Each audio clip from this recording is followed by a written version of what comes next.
13th, we're back in the gym. So then I mean, I have the best job ever, but it becomes like most definitely the best job ever. It's just like a reminder that when you teach PE, you make the same as the math teacher. So, I mean, really, who's game in the system? Testing.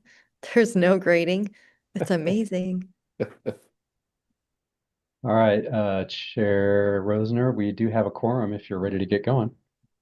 I think we're ready. We'll go ahead and get our Monday, February 9th, 2026 WCCC meeting off and running. First up on our agenda is public comment. Did we have anyone sign up, Stephen? We did not have anyone sign up. If there's anyone in the attendees that wants to provide a comment, you can use the raise hand feature. Give just a second to watch for folks. And I'm not seeing anyone. All right, we'll move on to introductions and roll call. Again, welcome everyone. Do we have any alternates attending today? If so, let Stephen know as we do roll call here. Yeah, I'm not seeing any, it looks like. So, okay. Well, if you're ready, I'll go ahead and, as usual, in order of jurisdiction, we'll start with City of Banks, Mayor Kirk. Here. Thank you. City of Beaverton, Mayor Beatty. Here. Thank you. City of Cornelius, Mayor Delane. Present. Thank you. Let's see. Durham, Mayor Drake. Suspect does not. Okay. City of Forest Grove, Mayor Wenzel. Here. Yep, thank you. City of Hillsborough, Mayor Pace. Here. Thank you. King City, Mayor Kazmierski. Keep an eye out. For North Plains, Mayor Dumbro. Present. Thank you. Chair Rosner. I am here. Thank you.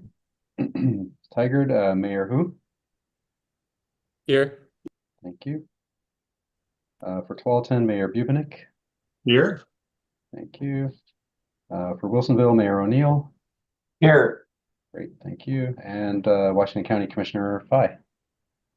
I'm present. One of these days we should go backwards so that Just Mayor O'Neill and I can go first. All right, and I don't believe Councilor Rosenthal is going to be able to join us. Oh, no, there you are. He's here. Sorry. I'm here. Okay. I think I'm sorry, I misread my notes here. Thank you. Do we have Stephanie for ODOT Region 1? We'll keep an eye out for her. I did get a message, Dan Eisenbeis from the port wouldn't be able to join us today. And for TriMet, I see John Sarah. Present. Thank you. Excellent. Thank you. And that concludes the roll call. All right, thank you. And just a shout out to John from TriMet. Thanks for coming to our council meeting. I know those meetings have not been fun, but I appreciate you guys and the information you're delivering and the process you're going through. So thank you. We appreciate the conversation. Thanks, Mayor. Yeah. So next on we have some action items on our agenda. We have consideration of the meeting minutes summary for January 12th. I'll entertain a motion, or if there's any Scribner errors or corrections people would like to point out, they can bring those up at this time too. So move to approve. Second, Mayor Pace. Sean O'Neill's motion. Thank you, Mayor O'Neill. There's a motion, and who was the second? Mayor Pace. Oh, Mayor Pace, thank you. So we have a motion, and a second. All those in favor of approving the January 12th meeting minutes, say aye, raise your hand. Aye. Aye. Aye. Aye. And opposed? And Mayor Delane, was that you raising your hand or scratching your head? I agreed and said something, but apparently it was like Oh, I double saw your muted or hand come something. up when I No, that was itching my head also after I voted. My bad. just I'll making have to sure. just hold still until the vote's done. Anyways, looks like motion passes. Thank you, everybody. The second item is a TDT expenditure requests from the city of Forest Grove for $1.347 million for the intersection improvements at Yew Street and Adair Street at the Oregon Highway 47 and Martin Road. Stephen, I'll turn it over to you to present, or did it? Yeah, I'm actually Diami Valentine's here to sorry, give a quick overview and answer any questions. Yeah, thanks. Diami Valentine, Transportation Planning Section Manager. Good afternoon, Chair, members. Forest Grove request expenditure, I think as the chair noted, for 1.3 million in TDT funds for 3 projects. County staff has confirmed that they are eligible expenditures included in the TDT project list, and the WCCC TAC did recommend approval at their February 5th meeting. And if there are any questions, we're happy to take them now. Any questions for Diami? And if there's no questions, I'll entertain a motion. Chair, I would move that we approve the expenditures. Mayor Second. Wenzel, yeah, second. Mayor Wenzel made the motion, no surprise there. And Mayor Kirk had a second. We have a motion and a second. All those in favor of approving the TDT expenditure request for the city of Forest Grove, say aye, raise your hand. Aye. Aye. All those opposed? Motion passes. Thank you, everyone. And let's see, we have some more items in here. Next is another TDT request or MSTIP Opportunity Fund expenditure request. This one is for the city of Tigard to Metro's Large Scale Community Vision Grant Program and 2 grant applications from Washington County to Metro's Transportation System Management and Operations Grant Program. Diami, can you make sense of all that for us? I can attempt to. Yes, thanks, Chair. Yes, this is a MSTIP Opportunity Fund request from the City of Tigard and Washington County. The City of Tigard is seeking $900,000 in opportunity funds for a local match in a new program through Metro's Large Scale Community Vision Grant Program, which funds capital projects that integrate nature with safe transportation, affordable housing, and job opportunities. And this is intended to leverage city as well as CWS project, and will bring the grant request is for $6 million from that program. And then Washington County is seeking funding for local match for 2 projects through Metro's Transportation System Management and Operations Grant Program. These are effectively regional flexible funds that are allocated through Metro's transport program. And the 2 projects that Washington County is seeking funding for is a Cornell Road Safe and Smart Corridor. That's between Brookwood and Cornelius Pass Road. And then we have seen this project before for other purposes, a Smart 185th Avenue project.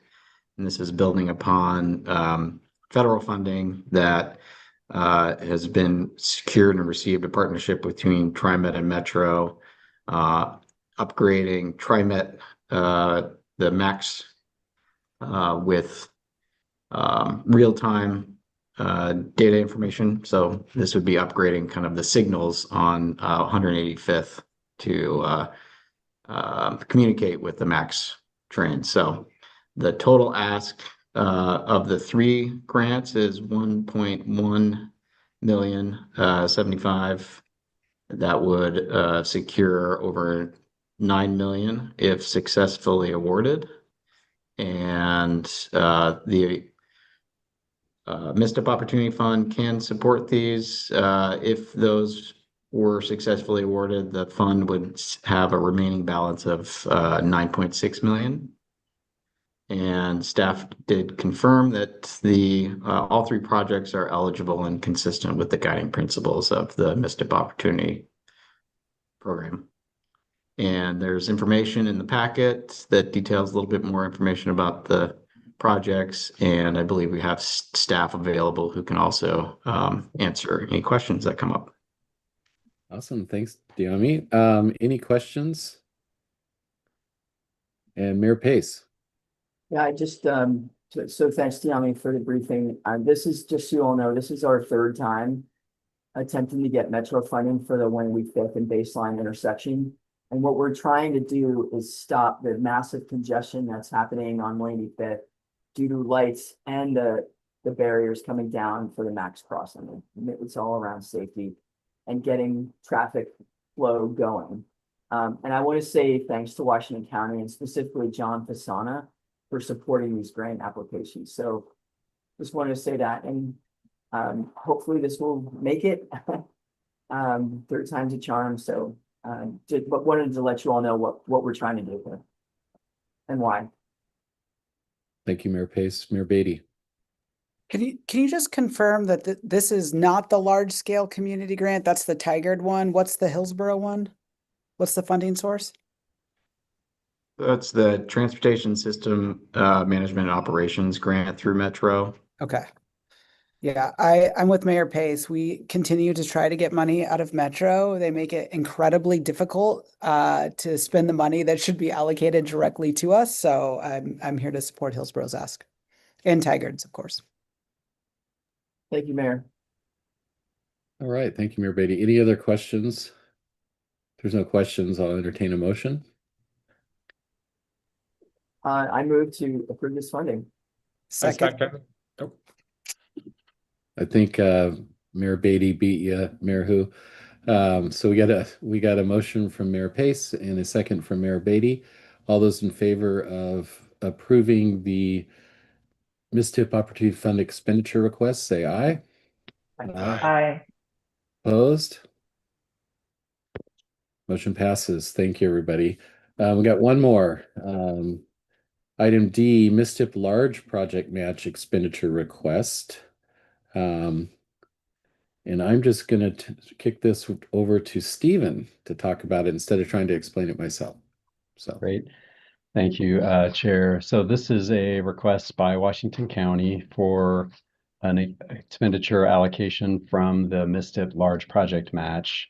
So if you recall, that was a new program that was established by the board in the MSTIP 3F program for 5 specific projects that were identified as sort of larger scale projects that would need larger outside state or federal fund grants to be able to pursue in a reasonable time frame.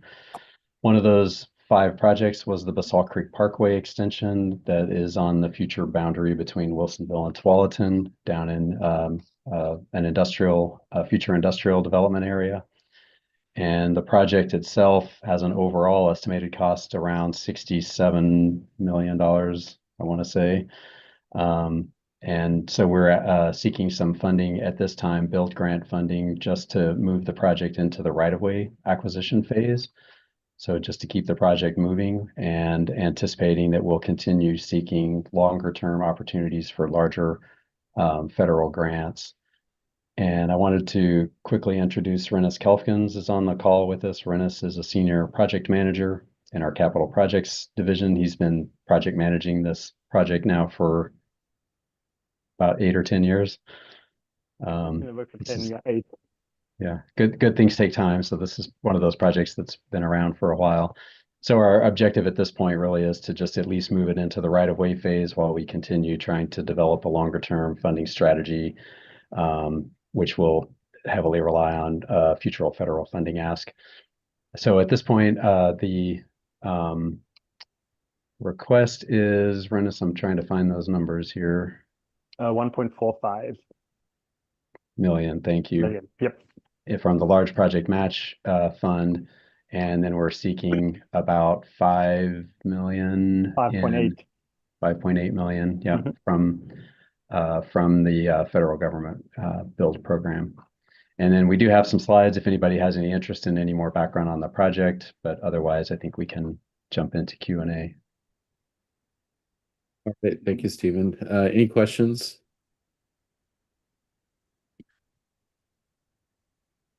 I have one question. Assuming successful acquisition of the right-of-way, if this project for some reason, I'm just guessing here, 10 years we decide not to do it, and the county was to sell that property, would that go back into the MSTIP fund at that point? It's a really good question. There may be some opportunities. It's interesting when we go to sell right away, it's a little bit of a tricky thing. In this one, particularly if it's acquired with federal funds, there would likely be a requirement to pay back the federal funds if we were to sell that right away. I only ask because like if like we go for the matching grants and we lose the grants, it goes right back into the fund and Oh, sorry, the opportunity fund. yes. Yes, Yeah. that's correct. If we don't receive this grant, then that $1.45 million would be available and for other eligible projects to ask for. Right. And I was asking kind of the follow on if you got it. I mean, obviously you'd have to pay grants back, but I'm just kind of curious how that worked. So it's not a decider. I was just kind of curious the thought process on that. Councilor Rosenthal. Yeah, just a question, Stephen, do you have can you be a little more specific as to exactly where the right-of-ways would be acquired? Do you have a map showing that? We do, yeah. Rennis, if you're able to share your slides. And I didn't go into a lot of background, but this was a multi-year effort, planning effort with Metro, ODOT, the county, and the two cities, Wilsonville and Tualatin, to identify sort of the major transportation network in this area. And this was one of the key projects that was identified in that planning effort. So Okay. this would extend the existing Basalt Creek Parkway from Graham's Ferry Road, which is, if you're looking at the slide, would be the street on the left, and extend it east over to Boone's Ferry Road, which is the street on the right side. Right. It's what I thought. I just wanted to be clear. Thank you. Of course. Any other questions on this item? All right, with that, I'll entertain a motion to approve the MSTIP Large Project Match Expenditure Request for the Basalt Creek Parkway. Mayor Wilson, I so moved. Okay. I'll second. All right, Mayor O'Neill made the motion, Mayor Pace made the second. All those in favor of approving the large match expenditure request, say aye, raise your hand. Aye. Aye. And opposed? I'm going to abstain, Mayor Rosner. Mayor Bubenik is abstaining. With that, it looks like the motion passes. Thank you, everyone. All right, we'll move on to the legislative update. Is Carly here? She is. We'll make sure we get her promoted.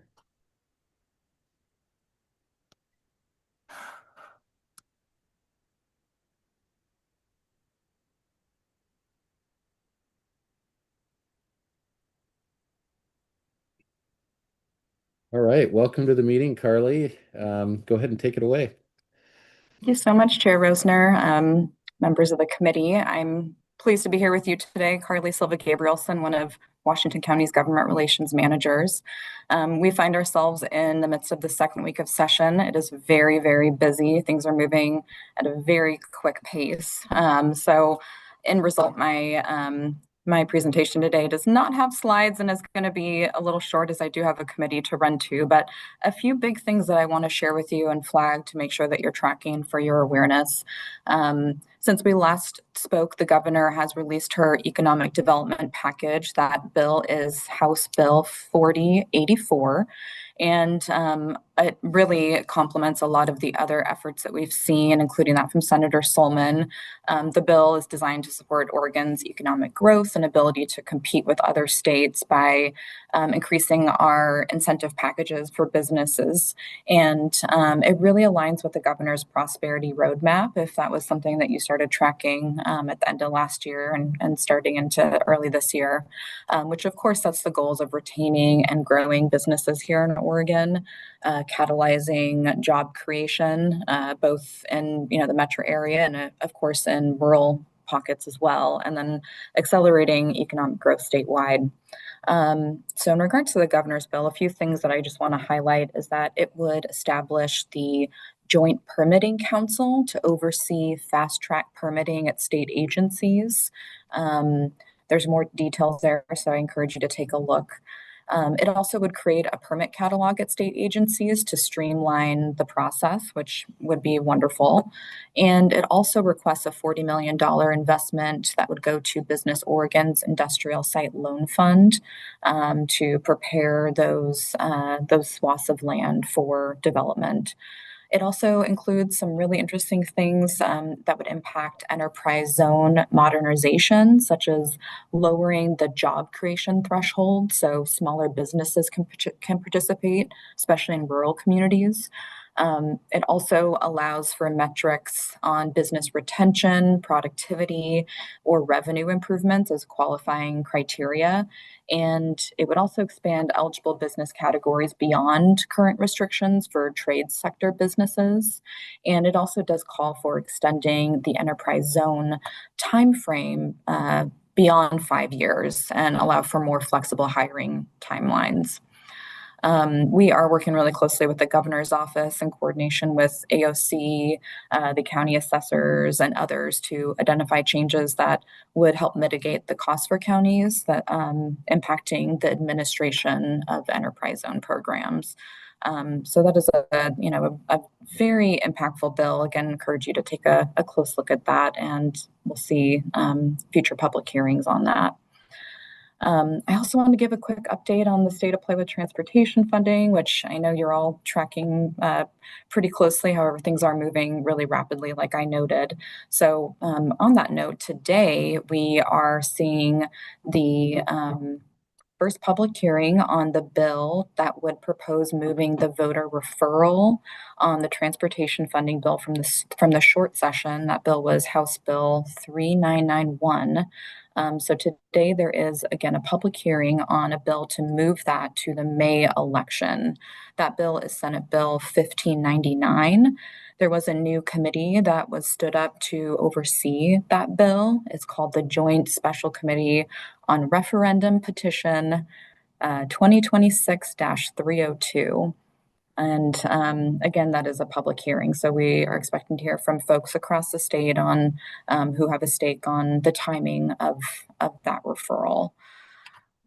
Something else that I want to flag is that we are seeing tomorrow the first hearing on the redirect component of the governor's redirect, repeal, and rebuild transportation framework.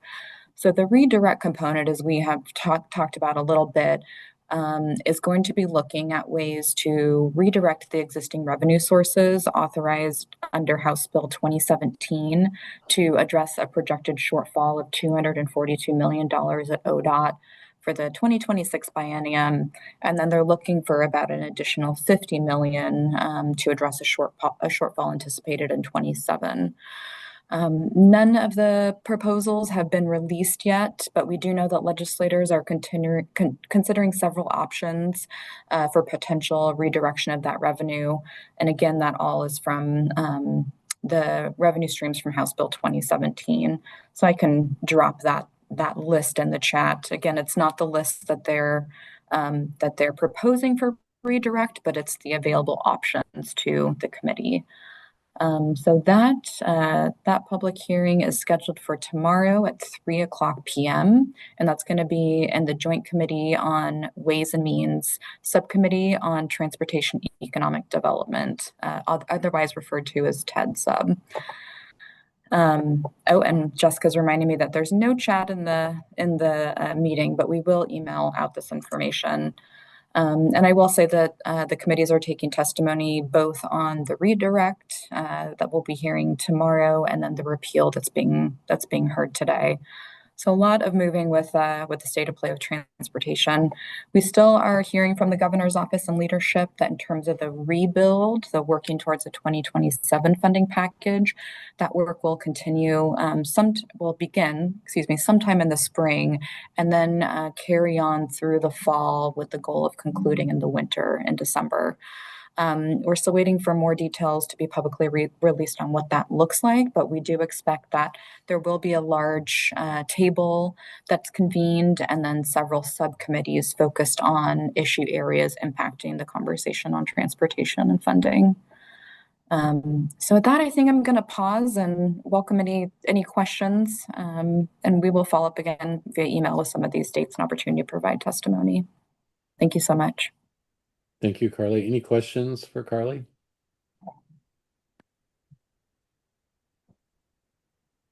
All right, I think you're off the hook. Enjoy your hearing. I can ask one question. Oh, for sure. Carly, Go ahead, Commissioner Fry. what are you hearing in the building since you're in the Salem Capitol? What are some things that you're hearing of any of the bills that you mentioned?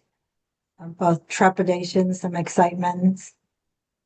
Thanks for that question, Commissioner Fye. Very broad question that does bring a lot of things to mind. I would say for this coalition, there really is a great momentum behind protecting the 50-30-20 allocation funding formula. I might have mentioned at the last call that was something that we were hearing was bubbling up in the conversation. However, we have been reassured that 50-30-20 is protected in terms of the redirect from House Bill 2017.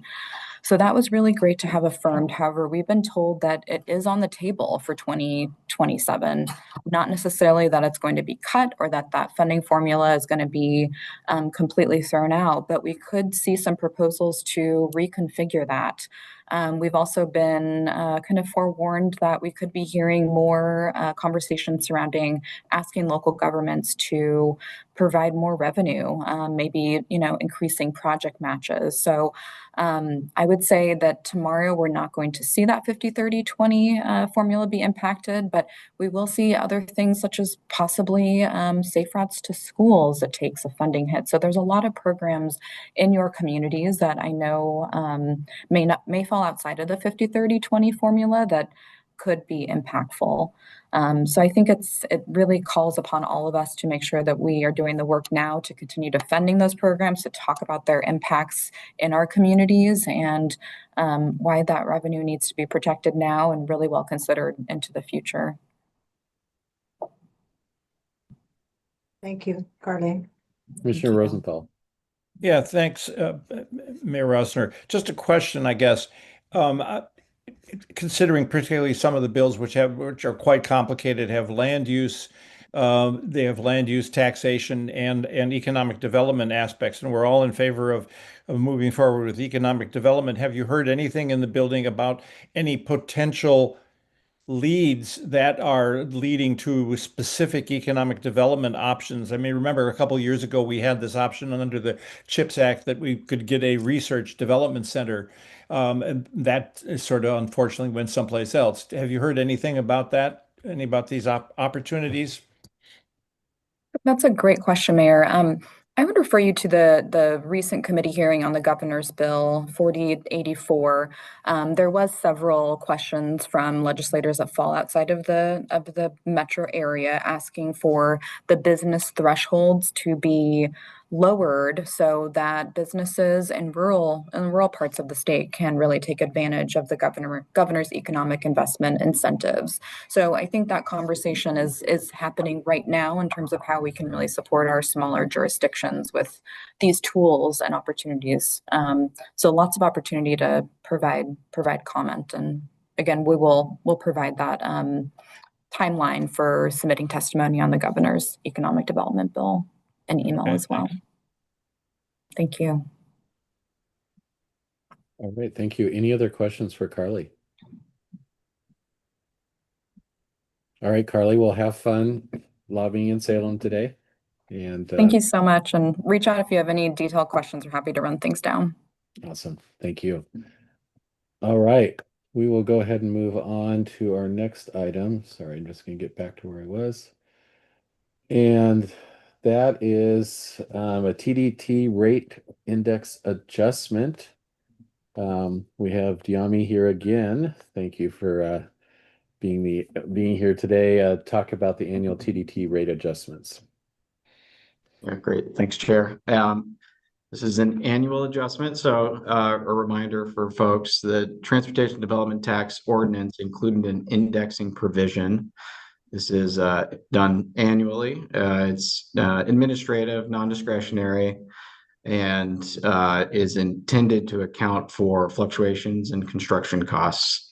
And the methodology includes 3 indexing components, which are reflected in the memo included in the packet, but it's the National Highway Construction Cost Index, U.S. Bureau of Labor Statistics Employment Cost Index for private industry workers, and average annual change in total real market value, so accounting for right-of-way costs. And the methodology, it's a 5-year rolling average, and this year's rate increase has been calculated to be 8.07%. This will take effect upon board action in July 1st of 2026. And included in the packet is the rate schedule and adjusted rates for the various TDT affected uses. So happy to answer any questions. This is just informational. Any questions for Dyami? Looks like you're off the hook. Again, thank you for presenting. And if with no questions, we'll go ahead and move on to the next item, which is the ODOT Capital Investment Plan. ODOT's building their own CIP, which many of us as mayors know what a CIP is. So they're here to talk a little bit about their, I believe it's a 10-year plan, if I remember right. And we have Kayla Hootsman here from ODOT to kind of walk us through all this. Welcome, Kayla. Hi, folks. Thanks for having me today. I will warn you in advance that I have whatever nasty crud is going around. And so if I need to mute myself suddenly, it's so that I do not cough in all of your ears. And I apologize for that in advance. No worries. And I'm also very grateful that this meeting is being held online so that I do not have to share this with any of you. So thank you for that. I appreciate you having me here today, Chair. I'm going to go ahead and share my screen and talk through the capital investment plan that ODOT is building out right now. Some of you have probably heard of this to some degree, either through your involvement with the Region 1 or the Northwest Act. And for those of you that might have been on the technical committee for this group last week, I apologize, you are getting the same presentation. So thank you for your patience with that.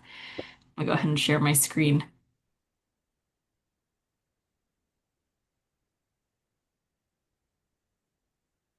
All right, so a little bit of backstory here with the capital investment plan for ODOT. In 2024, prior to the 2025 funding package, ODOT commissioned a review of the agency to kind of take a look at things that they could be doing better. The review was conducted by several state DOT directors and DOT professionals from around the country. And one thing that they all identified was that there was really an over-reliance on the STIP, the Statewide Transportation Improvement Program, and that we were using it to do capital planning instead of having a more mid-range capital planning document. So we have our long-range Oregon Transportation Plan. We have the 4-year STIP. There's not really much in between that creates that kind of strategic runway, and look to make sure that we're investing in the right things before we start programming them into the STIP.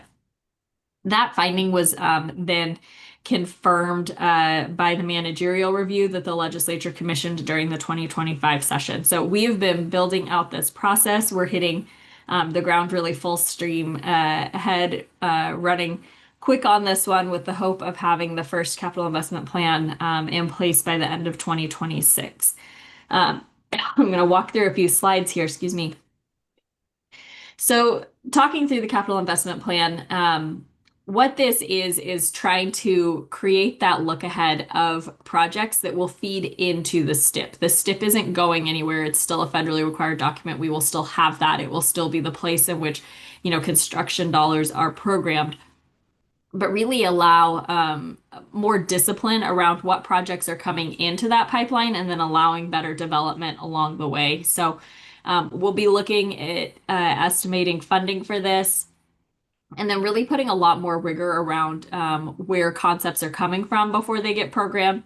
So right now, I think you could probably throw a dart and hit just about any 1 million ways in which a project arrives for ODOT in the STIP eventually. And we're really trying to narrow that down to where we have projects coming from our asset and condition data, plans and studies, and then there's a firm role for the area commissions on transportation and how they are also putting together potential projects for this.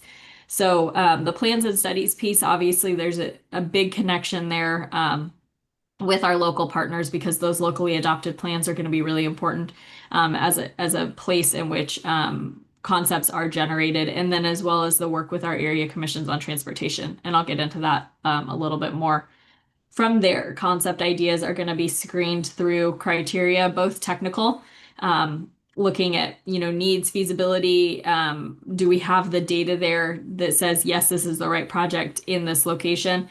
And then also policy goals. So are these projects advancing outcomes such as safety and state of good repair? And are there, co-benefits that can be achieved through those projects and how we sequence them? From there, there's going to need to be a human element, right? We can score projects and have numbers spit out based on what we've decided to weight. But we need to really then make sure that we've got the right balance of urban and rural projects, of different types of projects, that we're considering various types of investment, that we're considering risks when we're looking at projects, if there's any opportunities to leverage projects.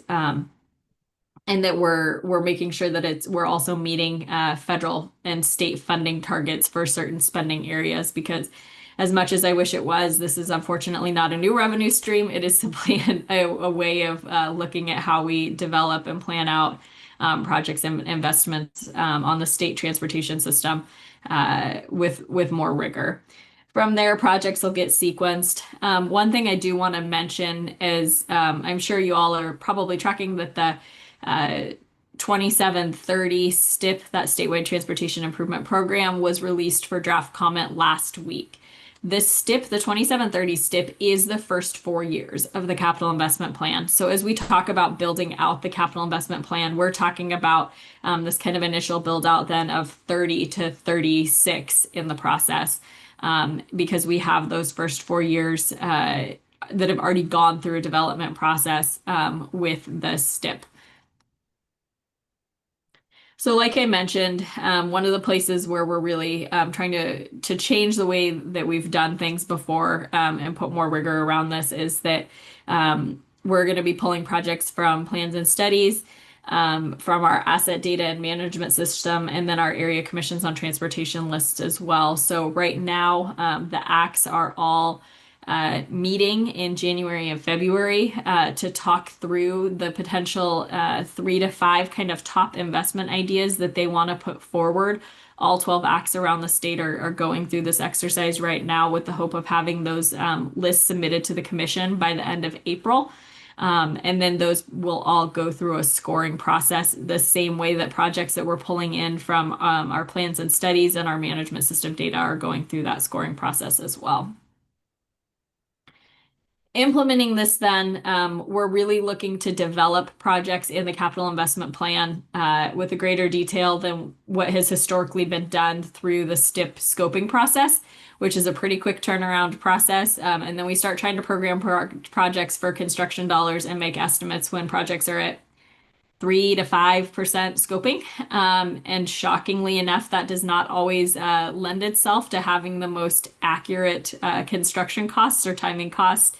And it also leaves a lot, I would say it misses a lot of connections when we do it that way, because we miss the opportunity to have kind of that a little bit of a longer build out to coordinate with our local government partners, make sure that we're not touching the same area multiple times within a short period of time if we can help it, and really start to kind of leverage projects together as we see needs in an area. The portfolio, like it says on the slide, is going to be managed, based on risk and urgency as funding. And the other piece of this is that we're really trying to build in some transparency around what happens to projects as they're being developed. So adding in some clarity around if projects are needing to be delayed or dropped out of the capital investment plan for a reason, why, having those criteria clearly defined, and ensuring that folks are staying up to date as to the movement of a project.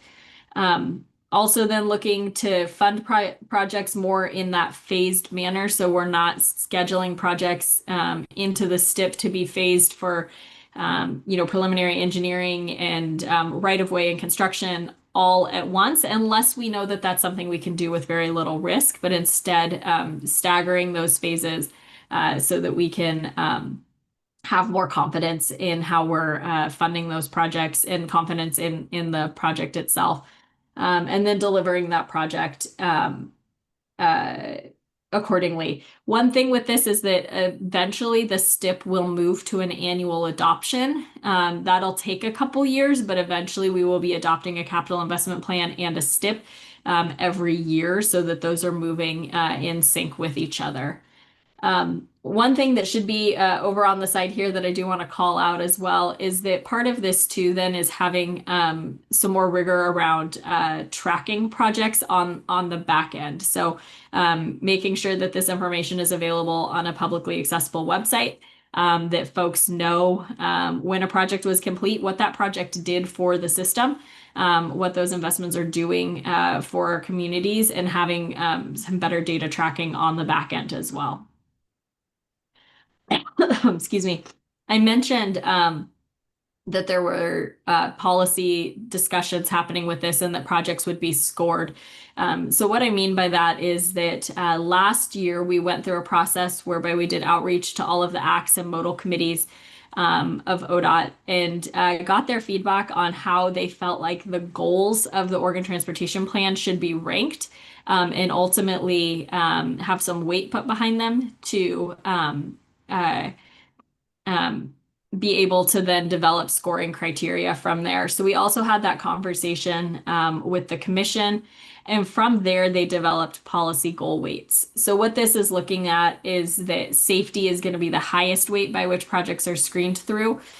So projects that have the greatest emphasis on safety would receive the greatest number of points. So if you think about a project concept potentially having 100 points available, 38 of those would be based on safety metrics, followed by state of good repair. Mobility and accessibility, we ended up combining those areas because there was a lot of confusion amongst folks as they were trying to evaluate those as to what fell into what category. Sustainability and climate, and then equity.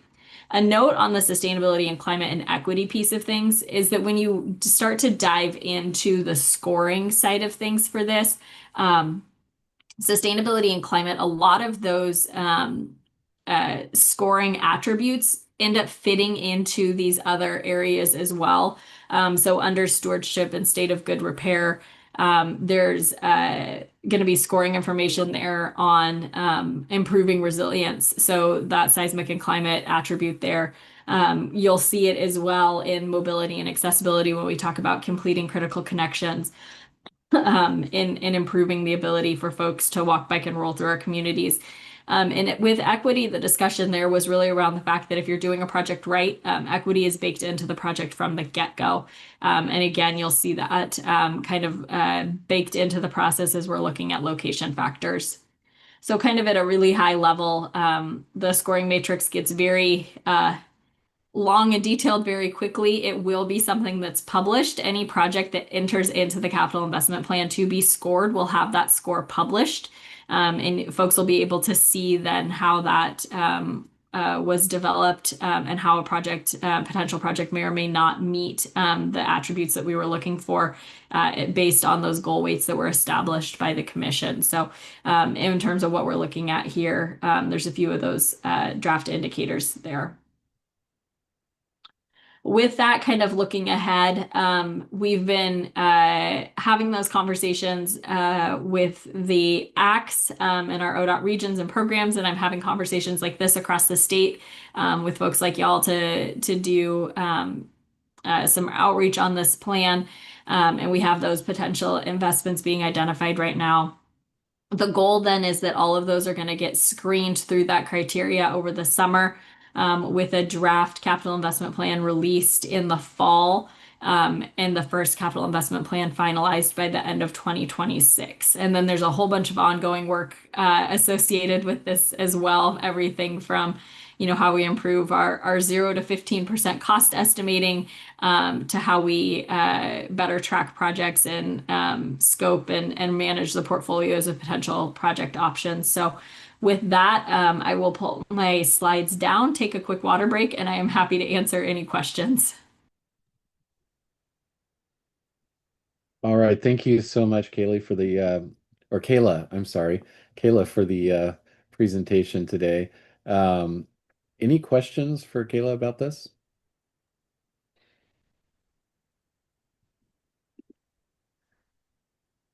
Councilor Rosenthal. Thank you, Mayor. I was waiting for somebody else to answer a question, but since nobody raised their hand, I thought I had one. My understanding is it correct to assume that the OTC goals are more or less the same thing as the criteria and the weighting factors are those used? And two questions. One, I didn't see specific reference to economic development in there. And then I'm also wondering how it's going to be weighted on a region by region basis, because every region has sort of say different needs and different desires. I mean, the Eastern region is quite a bit different than Portland. So I'm just some of those questions. Yeah, Counselor or Commissioner, I'm sorry. Counselor. Counselor. Okay. Thank you. I appreciate those questions. So for the goals, yes, economic development is not called out specifically in here right now. And we're still, is a point that has been raised from Eastern Oregon to you guys, to various acts. And so we are trying to figure out how that piece of things might fall into what we're calling harmonization or kind of more human element side of things. One thing we are asking for is the acts put together their project lists, is for them to list kind of the regional significance of the project so that we can capture a little bit more of the qualitative data around, is this a project that's needed because we know that there's upcoming development happening in that area, or it's a project that's needed because that development has already happened and, this not having XYZ investment there is hindering things. And so we're asking for that information to come in that way so we can look at it a little bit more qualitatively. And then we're also asking if there's leverage or partnership opportunities that might be available. So we're trying to get at it a couple different ways, but we don't have it slotted in right now as one of the official scoring metrics. We're trying to get at it in different ways. Your other question about, regional preferences and diversity around the state, that's where a little bit too, where all of these projects are going to get screened. And we know that the projects coming in from different parts of the state are going to be different. We also know that we still have funding targets that we have to meet. X amount of money has to go to bridge, X amount has to go to fix it type funding.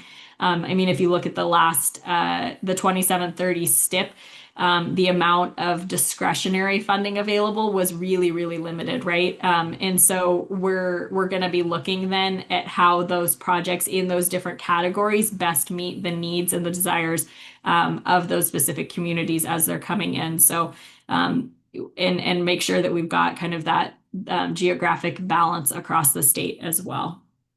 I hope that helps. And also more to come.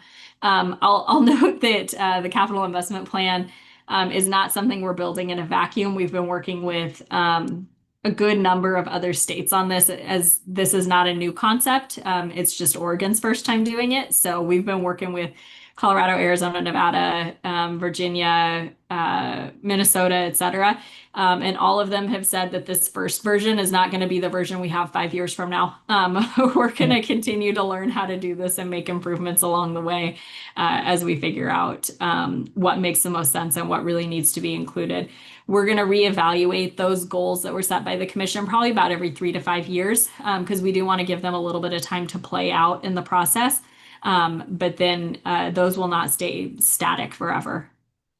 I'll just comment that I think that it's great that we're starting on this CIP process, and particularly glad that you realize that the first cut is not going to be the final cut. Absolutely. Jessica. Thank you, Chair. I just wanted to chime in that the R1 Act, I attended that along with Stephen on last Monday. And the R1 Act did support 5 priority projects for the CIP for Region 1, and that was Rose Corridor, the historic Columbia River Trail, the Sunrise Corridor, TV Highway Corridor, and an arterial safety bucket. That was by consensus vote at the R1 Act, and then at their March meeting, the discussion is expected to focus on the next 5 to 10 projects or the additional 5 to 10 projects recommended by the Act for OTC consideration in the CIP. So for purposes of this body, whatever interests you have or project priority suggestions, that would be good to know for that March R1 Act discussion. And then I think in April, they're expected to make a recommendation to the OTC for those additional 5 to 10 projects. Awesome. Thank you, Jessica. And that discussion is happening at the Northwest Act at their meeting on Thursday, and then we'll likely bleed over into the meeting following that one as well, for those of you that fall into that Act boundary. I have a quick question. Hopefully it's a quick question.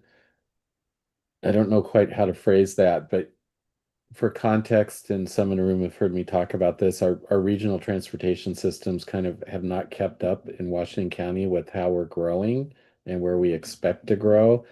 So the specific example I can think of is Yamhill County is growing gangbusters, and all that traffic's coming up 99 and then branching out to different work sessions. So that's a very Sherwood challenge, but it has regional implications. And I'm just curious in the metrics and how you're evaluating projects. And I'll even go as far as how do we cultivate projects that are addressing those long-term growth patterns that we're kind of, as a region, because we all plan in our silos, not getting to. Was there any conversation around that? There was, and that is part of the reason why we are having each act submit projects so that we can take a look at those. I know some of the conversation, for example, in ODOT Region 5, so Eastern Oregon, was the discussion that some of their priorities are actually not located within their act boundaries. And we said, that's fine. You can put those forward too. You know, if there's different things that we need because of the regional significance through that area. If it's a road that really is housed in ODOT Region 4, but has huge significance for Region 5, that's information that we need to know. And this is also where we're trying to do a little bit better job of having more rigor around projects, where projects are coming from, so that we are taking a bit more comprehensive look, ODOT region by ODOT region, of the plans and studies that are out there and how that interacts with the different local needs that we're seeing as well. And we're still trying to determine if there's going to be any additional scoring bonus, I guess, for lack of a better term, for those projects that fall on, you know, all 3 of those lists. We know that they're in a plan or study, it's a dedicated asset need. They're on an act list because we know that the regional significance and the data significance of that project is so strong. So I think more to come, but we are trying to take kind of a more comprehensive look at it, rather than, you know, this part of ODOT is putting forward these things and we're just going to do it, and this part's putting forward these things and we're just going to do it, but take a more comprehensive look at the system as a whole. Yeah, I think at least it's important for me, and I think it's important for all of us in the room, is really understanding what that pipeline looks like and how projects are cultivated and what committees do they run through. Is R1 Act going to be it in terms of what that's run through? So we understand how to promote projects as individual cities and engage in that process. I think that's going to be a really important part of this as we move forward. Absolutely, yes. Yeah. Stephen. Thank you. I had maybe just sort of a curiosity question for Kayla. I was just thinking about the term of the CIP being 10 years when the STIP is kind of on a 4-year recurring cycle. And I didn't know if there was any magic in terms of why 10 versus like 8 or 12 to kind of line up in that 4-year cycle, or it's just good question. 10 years seem to be a popular amount of time with other states as well. and trying to capture more than 2 STIP cycles.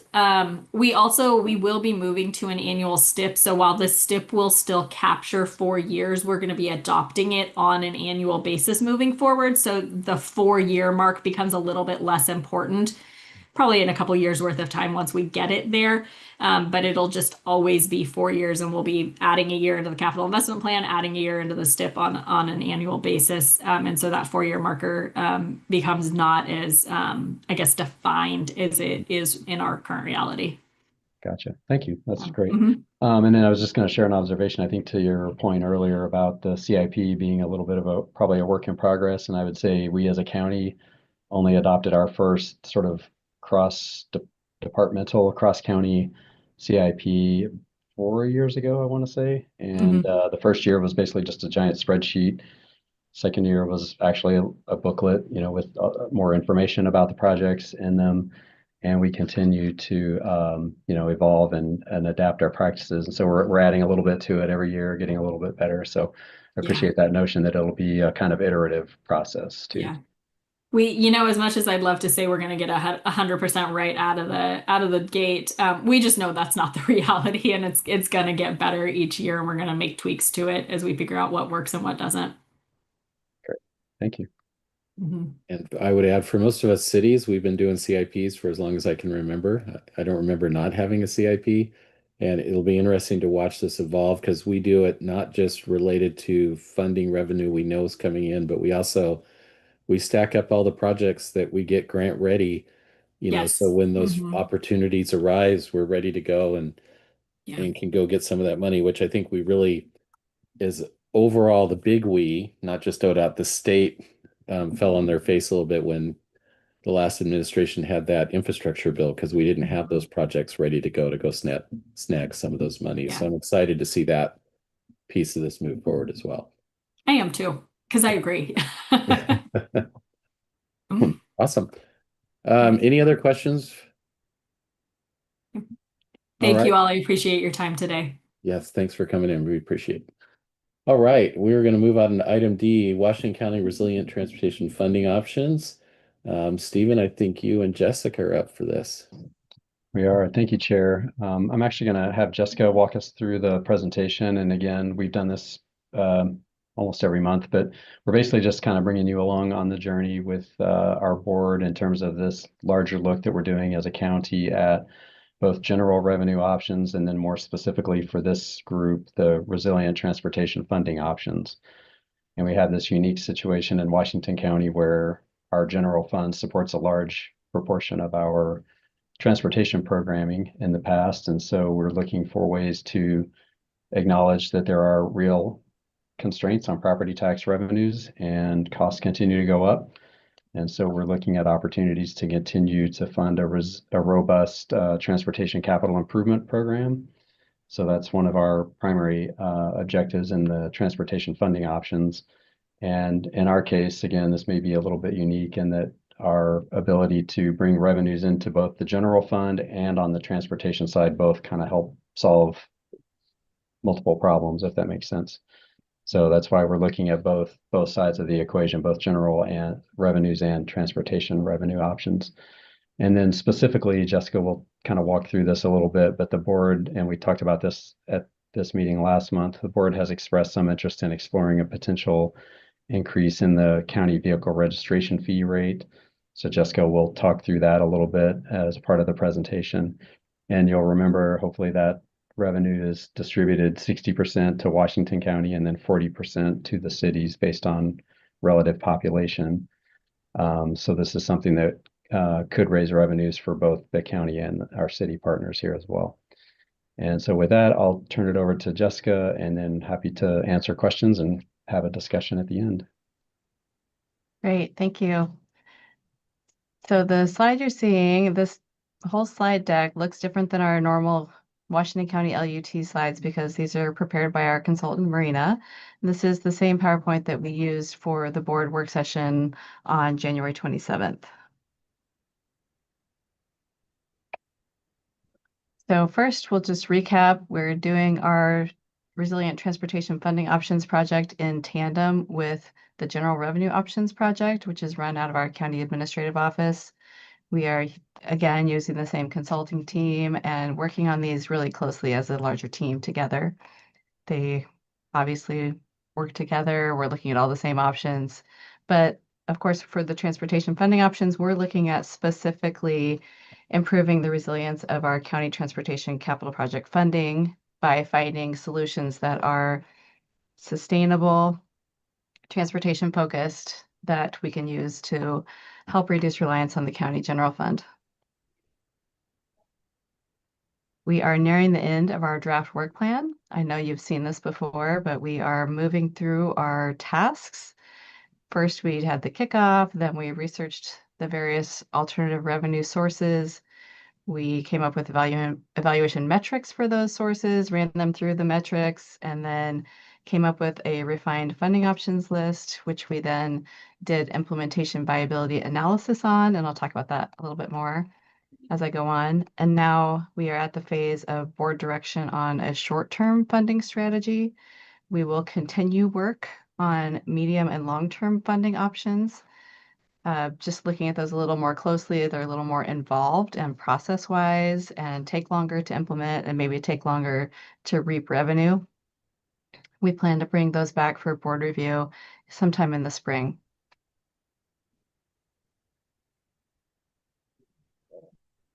This is a little just framework of our process.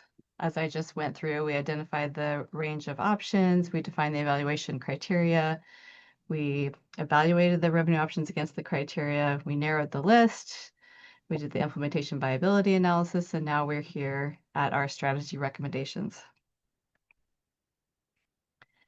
Just to go back on the research for the implementation viability, we really looked at how can this be implemented? Is it really difficult to implement? Would it actually raise revenue? So what is the process for implementation? Would this require changes to procedures? Would it require a public vote? What is the administrative burden? And is the revenue option worth the administrative burden of implementing it? Would this option require legislative change to enable it to be used for counties? There are some options that cities can use that counties cannot, so we took a look at those closely. If you remember this matrix, this was the results of that implementation viability analysis. So we had many options that were still in the green, yellow, a couple in the orange that move forward for this additional refined look at strategy implementation.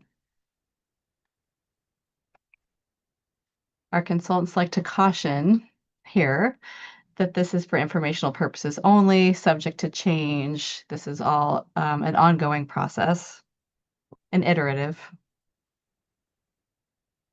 There were also a couple of questions raised at the board work session that we wanted to provide follow-up answers to. These generally have to do with our franchise fees, utility fees, the license fees, a viable option for the county, and not at this time. County does not have statutory authority to levy those fees. As Carly mentioned, there are some cost burdens on our assessment and taxation staff. We're a little concerned about that with the governor's bill, just enterprise zones and things like that, that the county has to administer, but those cost us in staff time and just kind of those unfunded mandate type things that everybody deals with in their jurisdictions. So we're looking at what options are available for recovering costs associated with assessment and tax services. So generally, there's no statutory authority to implement a general A&T fee program, but there is potential for fees related to specific programs that the board may choose to look into in the future. And then specific to enterprise zones, there are potential fees that you can do specific to administration or authorization or something like that with enterprise zone fees. Again, that's not really our focus here with today's presentation, but I think that's something that the board could look at in the future. So our short-term funding strategy. So in developing the final strategies, what we're looking at is the political considerations, the financial and service considerations, and implementation considerations. So we want to look closely at all three of those categories in order to move a revenue option forward. How that analysis shook out is this table. So it's got estimated revenue potential, either low, medium, or high. The immediate opportunity that rose to the top was an increase in the vehicle registration fee. It has a high revenue impact. It could be implemented without a public vote. And then short-term opportunities, medium revenue potential are essentially fees for specific services and possibly permit or license fees. And then in our low revenue potential category, we're not recommending moving these forward because of the low revenue generating potential. There's an administrative burden with almost all of these. Those include permit fee for utility work in the right of way, garbage hauler franchise fees, parking fees, landfill franchise fees, EMS franchise fees, business license fees, and fines and penalties. So we're not planning to proceed with further analysis on those at this time. The recommended short-term funding strategy is 1, pursue a potential increase to the county's vehicle registration fee. That was as I said, the short-term high-impact funding option. And 2, consider evaluating cost recovery needs for the remaining short-term opportunities with the highest revenue potential. And that was the fees, and that's sort of getting at that cost recovery part. To talk a little more closely about the vehicle registration fee potential increase, the table shows the projected amount received by county and cities. This is in total, but at the end of the presentation, I'll pull up another PDF that has a more comprehensive table that shows by city what the revenue is projected for 2025 to 26, and then what would be projected with an increase. Currently, the county receives $10,335,000 in projected VRF for the 2025-26 fiscal year. What we're proposing as a potential increase would be doubling that. What we're allowed to do by statutory authority is go up to the state's base rate, which is the lowest flat rate that the state assesses, and that is currently $63 annually, $126 for a 2-year registration. Then it would take about 6 months to implement at the state. So whenever we're looking at reaping revenue from that, we would be looking at potential board adoption of an ordinance, and then the state needs about 6 months of lead time to work this out on their end, and then revenue starts going. So what we're proposing here is starting a conversation about a potential VRF increase. We had the board work session on the 27th of January, and then what we're proposing is doing engagement and talking with you all, talking with city councils, talking with the WEA chambers and other interested groups about this idea and the potential increase, and then coming back to the board in April to talk about the results of the engagement and then get direction for whether to move forward or not.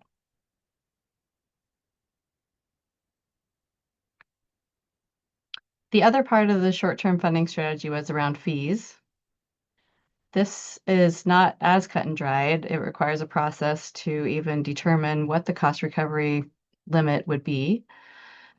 The example process is figuring out which fees to evaluate, reviewing their statutory and contractual limits, conducting the cost of service analysis, benchmarking against the peers, determining adjustments, stakeholder engagement, and then finally implementing. So that is something the board may choose to direct staff to start doing this analysis. And we're not sure yet what kind of revenue potential this might reap.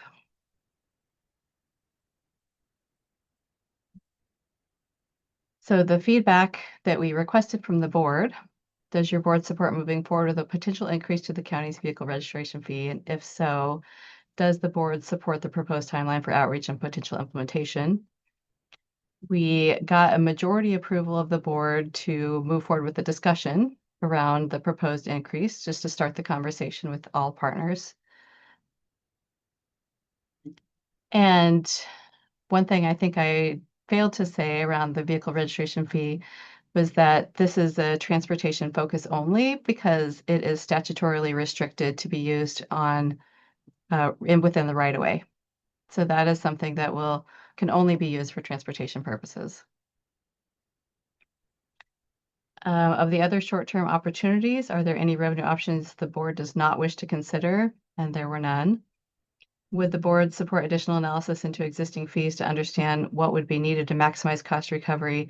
That was affirmative to do that analysis and continue that in the future.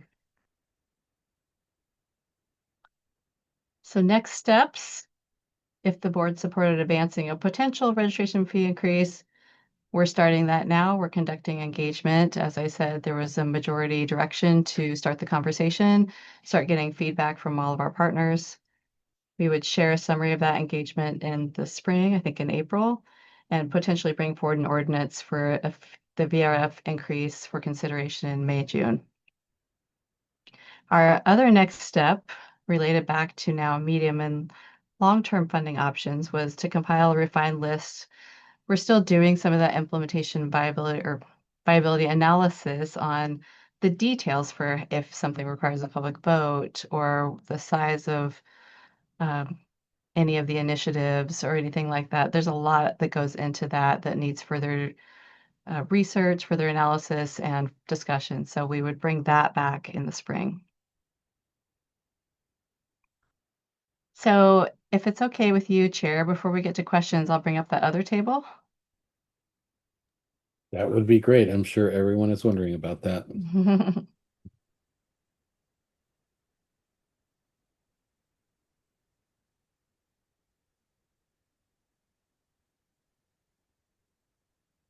Okay.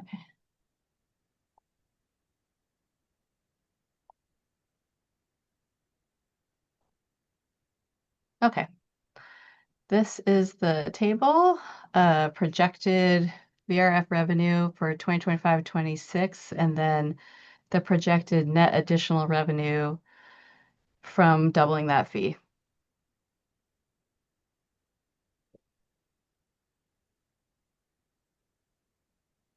And then, of course, the total. The far column is the total estimated amount after a potential increase.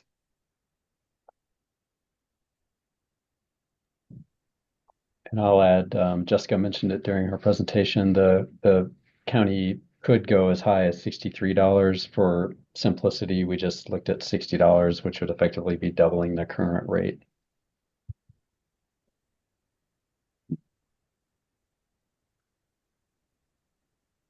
All right, thank you so much. Did you have anything more? Or are you ready for questions? No, we're ready for questions. Awesome. Well, thanks for the presentation. Just while you have this up, just one quick question. How is that allocation done? Is it based on population or registration or households? I'm just curious. Yeah, it's based on proportional share of population of all the cities combined. And so divvying up each city's share of population, essentially, out of the total incorporated area. Gotcha. Awesome. Thank you. All right. Any questions for Stephen or Jessica? And can we turn off the share so I can see everybody?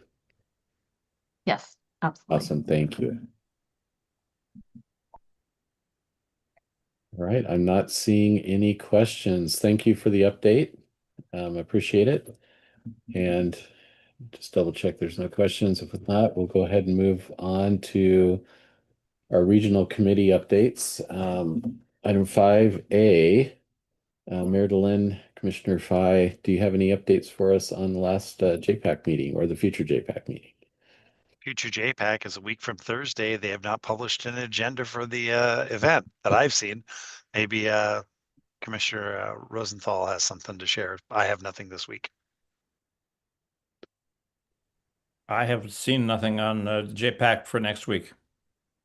All right, Commissioner Fye. Same, other than the work plan. Okay, great. Then we'll move right on to MPAC. We did have a meeting last week, or I'm sorry, the end of January. I don't have an agenda for the next meeting, so we follow that same pattern that JPAC follows. In the previous meeting, had a future vision update, which we've all seen, I think many of us many times. They did give a update on their economic development initiatives and what they're looking at there. They also did an update on the supportive housing services, which I think we're all pretty much aware of. Other than that, there wasn't much new to go. Mayor Kirk, do you have a question? Oh, I can't hear you. I'm sorry. Go ahead and finish your thought. Oh, okay. Yeah. So a lot of what the economic development stuff was newer in terms of what Metro's looking at that. And there was a healthy conversation about what that's going to tell. They talked about current challenges and job losses, Metro's roles, tourism, housing investment, land readiness, and partnerships is what they talked about. We did have a rather healthy conversation around the Oregon Jobs Act, which would equate R&D tax credits and make some land available in Hillsborough. But generally, it was just a conversation, more to come from Metro on that. I don't have anything else on MPAC. Mayor Kirk. What I know that beginning of the year, this organization graciously made me the out of area representative. And I was wondering, because we now have a mayor in North Plains that has been attending that, if maybe he could officially take that responsibility over. Well, we can talk about that. Maybe you and let's connect outside of this and figure out a plan. Then we can bring it back to the Washington County mayors for that. So okay, awesome. Thank you, sir. No problem, Councilor Rosenthal. Mayor, can I just add one little minor item regarding, you mentioned the SHS, just to know that the new commission for managing SHS is selected. The elected leaders have been selected. They're currently in the last bits of selecting the stakeholder group that belongs to that meeting. Their first real meeting is scheduled to be in April, I believe. All right. Thank you, Councilor. All right, and I'll go ahead and move on then to what's next.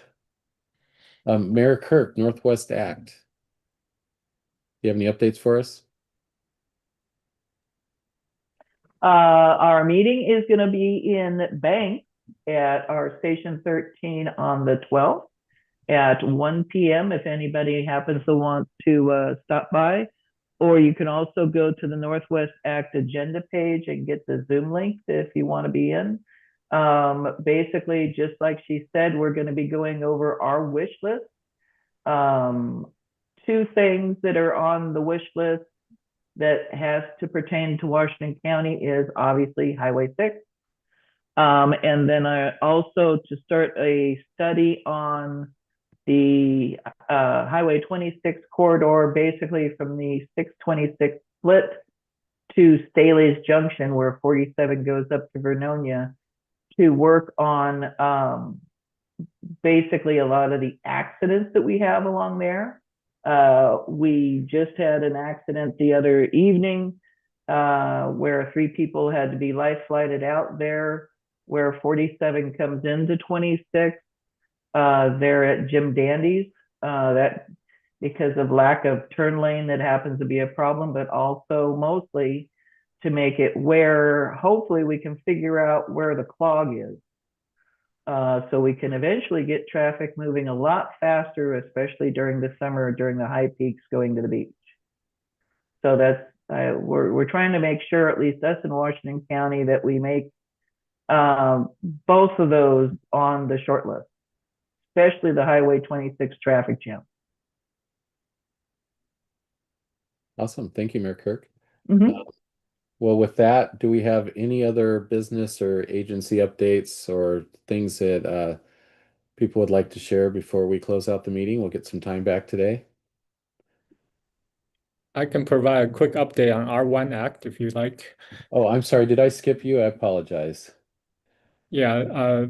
Yeah, I apologize. Yes, go ahead. Thank you. Yeah, Mayor Bubnak was out, so I and the North Platte mayor was there, and we reelected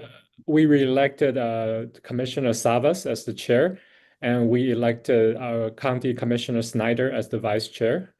We also had the same presentation that we received today on STIP and CIP. And as Jessica mentioned, R1 Act voted to support ODOT's proposed 5 priority project in Region 1 with no particular order. They include I-5 Rose Quarter improvement, TV Highway, Sunrise Corridor Phase 2, Historic Columbia River Highway State Trail, and arterial safety investments. That's all I have. Thank you. Thank you, Mayor Hu. And again, I apologize for passing over that agenda item.